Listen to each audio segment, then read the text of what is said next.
Good morning. চলো আজকে আমরা যাব একটু বেরু করতে।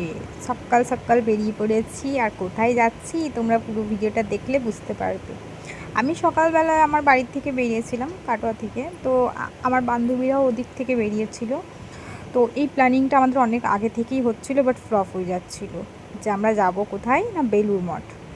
বাট বেলুড় মঠ এক্স্যাক্ট যাবো বলেই আমরা যাইনি, আমাদের প্ল্যানিং অন্য কোথায় হচ্ছিল, ঠিক আছে, যে কোথাও না কোথাও একটা যেতে হবে। ফাইনালি ওরা ছুটি নিয়েছে, তো তারপরে আমরা সবাই মিলে 3 জনে মিলে বেরিয়ে পড়েছি। আমাদের আরও কয়েকজনের প্ল্যানিং ছিল যাওয়ার, বাট সেটা হয়ে ওঠেনি। তো আমরা 3জনাই যেখানে যাই 3জনে মিলেই চলে যাই। তো আমরা 3জনে মিলে সেখানে গেছি, এত মজা করেছি, এত মজা করেছি, ঠিক আছে, মানে ধারণার বাইরে, ঠিক আছে। তো তারপরে ওখানে ভোগ দিয়েছিল, ঠিক আছে, ভোগ আমরা সব গিয়েই ওখান থেকে টিকিট আমরা কেটে নিয়েছি ভোগের জন্য।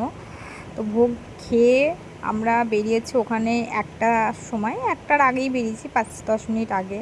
তো বাইরে এসে আমরা ওখান থেকে বেরিয়ে ভাবলাম একটু দক্ষিণেশ্বর যাব, বাট এত বৃষ্টি। তারপরে আমরা গেছিলাম, তারপরে গেটে বেশিক্ষণ থাকিনি, পুজো আমরা দিতে পারিনি, আবার বিকেল নাগাদ চলে এসেছি বাড়ি। তো আজকের মতো ভিডিওটা এখানেই, বাই বাই, টাটা।